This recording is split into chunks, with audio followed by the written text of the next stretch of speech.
Welcome back, Vol fans. It is signing day 2024. Big day. If you're anything like me, I've been a recruiting junkie since my early years. It's always intrigued me to see the guys who we get, the potential, uh, the guys we missed on. There's been plenty of those over the years, like, oh, what if that guy had showed up here? Hopefully, we're not thinking about that with a lot of the guys we signed or missed on. But quickly, we'll get onto that in just a second. But let's quickly touch on the basketball game Tuesday. Big win for the Vols, 96-70. I tell you what, this team, don't talk about them enough, okay? We don't talk about this basketball team nearly enough. We got a heck of a team here. Number 3 team in the country. This team can win it all. I mean, I love the chemistry of this team. Uh, we don't have Dalton Connect, but Chaz Lanier is doing a hell of an impression. He had 26, and if you compare his stats with Connect at this point in the season, his looks better. I mean, it's close, but his looks a little better. Uh, I mean, I really like the chemistry of this team. To have so many transfers and new guys, and good mix of old and new. We're playing at a higher level, uh, passing, defense, than what I would have thought we would be at this point in the season. Hopefully, we're not topped out, maxed out. Uh, if we stay healthy, this team, uh, we got Final Four type potential here. I do believe. SEC is very tough, though. I will say that. But I mean, you got a nice mix between Lanier, Ziegler, Milicic, and you got somebody like Gainey's played pretty good. Uh, you know, he's played better than I thought. I mean, I have to give him credit. He's somebody I've been kind of down on a little bit because he seems to be a guard who come in basically to shoot threes, play defense. Didn't shoot a super high percentage last year. Uh, kind of a little low end for a guy, I would have thought, but he's playing better this year. Hopefully that continues because we need another guy out there. Dubar can be that extra guy that we kind of need. He's coming along. It's very early with him. He's missed a lot of time, and hopefully he keeps progressing. If he does, that helps a lot because we need another body. Um, let's dive into the main subject line here, and it's the Tennessee Vols. It's signing day. Currently, we're sitting at the 10th ranked class, and a couple of things before we get into the actual players. Two things I want to talk about. One, is the 10th rated class, is that good enough to win us championships? Okay. And hit rate. That's two things I want to talk about real quick.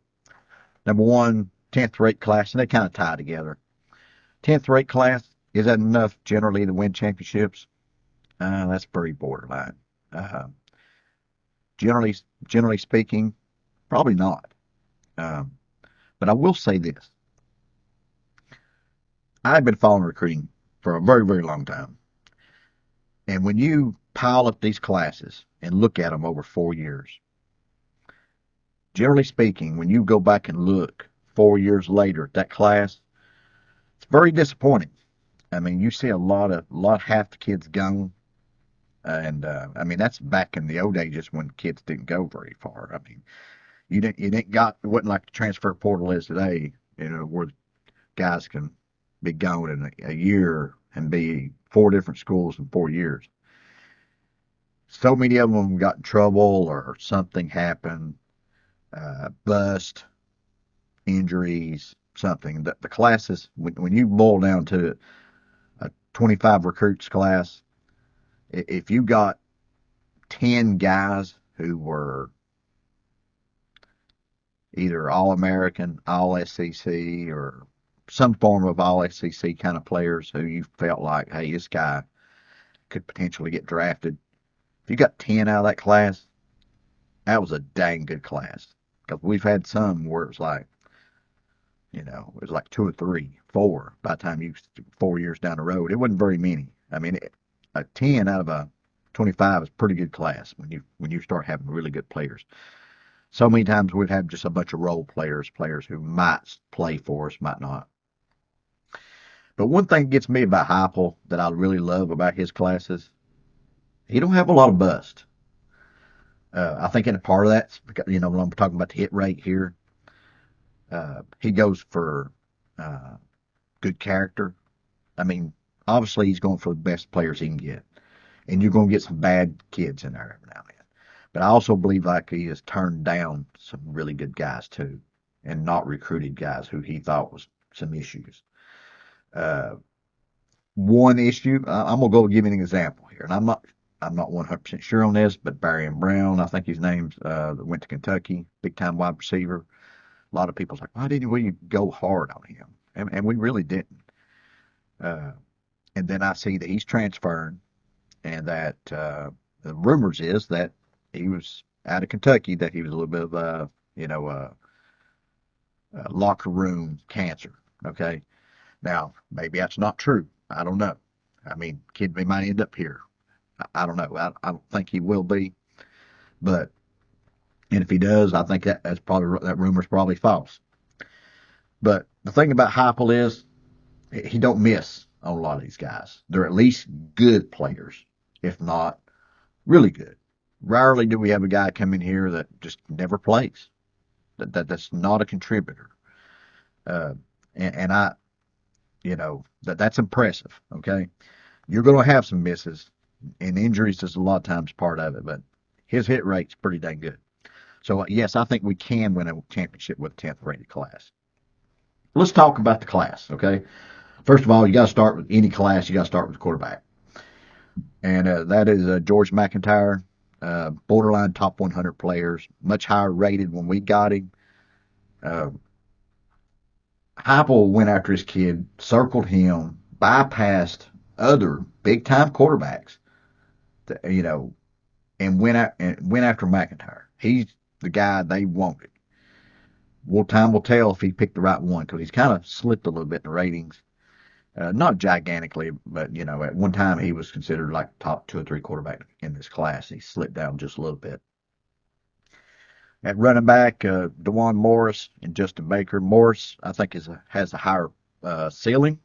I don't know if he's a guy who could be a 15, 20 carry a night kind of guy, but I feel like he's got a little bit of Samson in him, especially early career Samson, a guy who very electric, jitterbug kind of guy. Baker's a little bit bigger, good back. I think both of these are SEC level backs. Really like the wide receiver class. Really like the wide receiver class. Headlined by Travis Smith, wide receiver out of Georgia. High 4-star, top 100 player. A guy that Georgia really wanted and has still been swinging right up to signing day 4. He's had a really good senior year. He's a guy who, when you talk about Mike Matthews, people like that, you got Travis Smith as that kind of guy. Okay, big time guy, borderline 5-star kind of guy. Tight end, love the tight end class, love it. You got headline there by Deson Brom, big time tight end there. Somebody that we've been fighting for Oregon. Even he went to Oregon at one point and then flipped back. Big time receiving tight end right there. And then you have another 4-star guy, Jack Vanda. Sure, I know I'm jacking that last name up. But another big time tight end. I mean, about as good a defense tight end class as we've signed in a while, I do believe. Even though next year's class has potential to be really good too. On the offensive line, we got Anthony Ogamara, probably a guard, 3-star guy, But he's a guy, when you watch the tape, you're like, man, he's physical, you know. And when I tell you something else too, when you're talking about hit rate, offensive line is probably the hardest position to evaluate because you got a lot of these guys who are big and plus 300 pounds. When they're going up against a guy who's 230, it's hard not to look dominant. So that is a really hard position to. You see a lot of guys who are 3 stars, 2 stars, low 4 stars end up becoming NFL Pro Bowlers, and you get the other way around too. But Algimara, I really like him. I think he's a gem in his class, underrated recruit. Then you got Nick Moore from Jeff County, center, who we really like, really smart kid. That's something we covet at the center position, because if you're going to run a fast-paced offense, this kid that runs that offense, it's just like a quarterback. You've got to be quick, got to be smart, got to be able to read the defense and tell the assignments as quickly as you possibly can. And then you have David Sanders. Now, as of this video, David Sanders has not signed. As of this video, we believe that it's not a big deal and that he is still coming to Tennessee. But until that one, I'm not going to feel great about that one until it's inks on paper, But he is I believe, a day one starter, a future top 10 pick in NFL draft.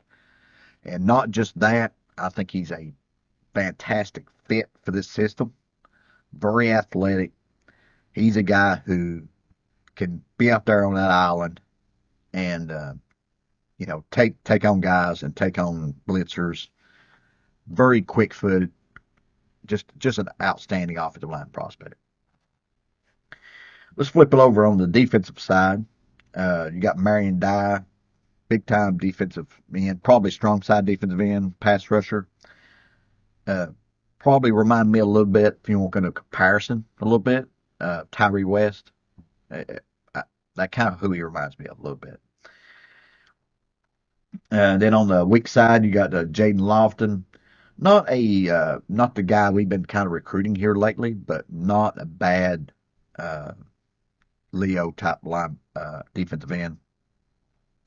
Feel like he's an underrated guy, somebody we really wanted. Then you have a defense tackle. We knocked it out of the park, I felt like. Probably did as well as we did on probably just about any position. Ethan Utley, in-state kid, really good football player. Charles House, just recently went to 4-star here a while back, but he's a guy that Alabama and Georgia both wanted bad. House is just a big-time guy, big time. And then borderline 5-star, number 48 player in the country, Isaiah Campbell, just commits today. Picks us over home state, North Carolina. I mean, with Utley, House, and Campbell, all three probably defensive tackles. Might play some strong side defensive end, but I think they end up at DT.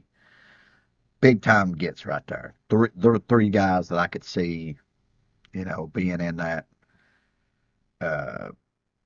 Eason, level guys. Could be better, Big time guys keep carrying this defensive tackle room for the future. Linebacker group, love the linebacker group, okay? Especially Jaden Harmon, Christian Gass, and Jaden Perlotti, which we got to flip today from USC. That was one that we thought was like a 50-50 chance, and we pulled that one out. Big time get. All three very good, and then Brandon Ains as well. Gass, I think, is the headliner in this class, though, I believe. Gass is somebody Georgia was working on right up to the end, wanted him badly. Big time athlete. I think he's a guy who could end up being a star player here. At cornerback, you got Trey Poteet, which hasn't signed as of this recording, but expected to very soon. Tyler Redmond, Dylan Lewis, Onis Cannonbang. That one probably is a flip to Florida. Probably, I think he's not going to sign as the recording of this. Uh, Probably choice between us and Florida. I think he's going to delay that signing. Delaying it probably is a good sign for Tennessee because Florida's had all the momentum in the last week. We'll see about that one. I hope we can get that one because honestly, I think he's the best corner in this class. That safety, uh, we did get the flip of Tim Merritt from Miami, which is good because we did lose Shady Harmon. That one kind of stunk. He went to Florida. And then we also lost Darian Smith. No surprise there. We'd been saying he's going to Auburn for a while. Uh, so overall, very good day with the Pilati and Merritt flips, and then keeping, getting Isaiah Campbell, which we thought we'd probably get, but had been battling that Penn State school there. Uh, let's talk quickly about the portal. We have two guys that's went in as of this recording. Vyson Lang, offensive lineman, played some center, some guard for us, and Khalifa Keith. No real shockers there. And we're going to have some more. I mean, I kind of expect another wide receiver, possibly another offensive lineman. I think we'll end up with 5, 6 guys leaving before it's over with. I really do. We'll have some guys. But, I mean, that's honestly, that's not bad. You probably, in today's world of the portal, you're going to want to lose probably 4 or 5 guys every year. Guys who you may have missed evals on, guys who maybe got recruited over. And I think that's the case with a lot of these guys, like Bison Lang. I think we had a really good class last year, and I think the guys behind him are better than him. And the guys that we just signed today is better than him. So when you're an upperclassman and you're fixing to get passed by younger guys, that's just part of it, man. I don't blame you for moving on. And I think Keith's the same way. You got underclassmen passing him up. In those cases, not a bad player, but that's what you have. I mean, it's just part of it. But losing these guys can be a good thing because that enables you to go out in the portal and sign guys who have traditionally, since this portal thing's been going on, the guys we losing, we've been getting better guys in. I mean, look at all the DBs we lost last year. Who'd we pull in? You know, we got some dang good ball players there. McCoy turned out to be a stud. McMurray, very good corner, better than probably most of the corners we had on our staff last year, on our roster.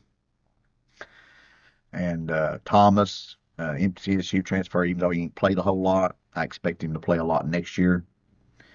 So losing these guys is not a big deal. No really activity for us on the portal just yet. We tend to be a little slow and deliberate, and it goes back to what we was talking about with the hit rate.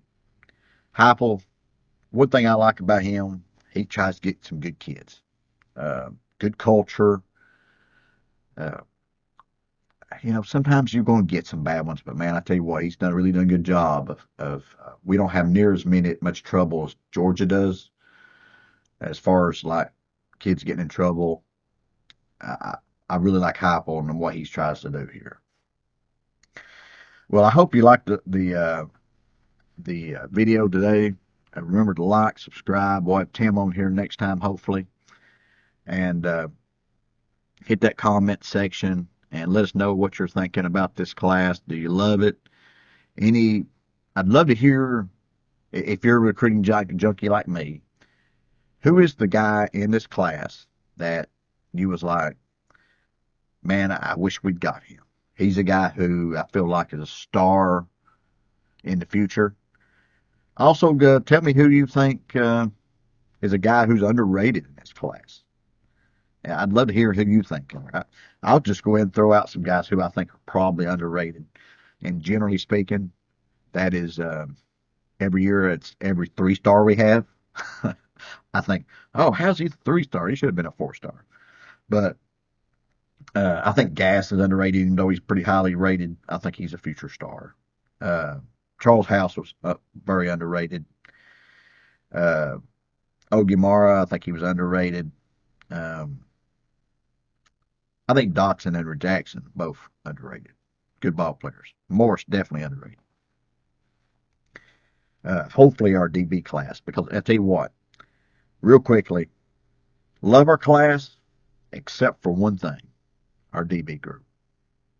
Pretty lacking there. Okay, I hope our evals are better than our recruiting because recruiting sites, because our secondary classes, from what I from what I can tell from recruiting people, very lacking. But you always have the portal, and you need some guys who you can develop over time too, because you're going to have the portal. But remember, guys, like, subscribe, comment, hit that notification bell. Let me know what you think about these guys. And go Vols, and see you next time. Thank you.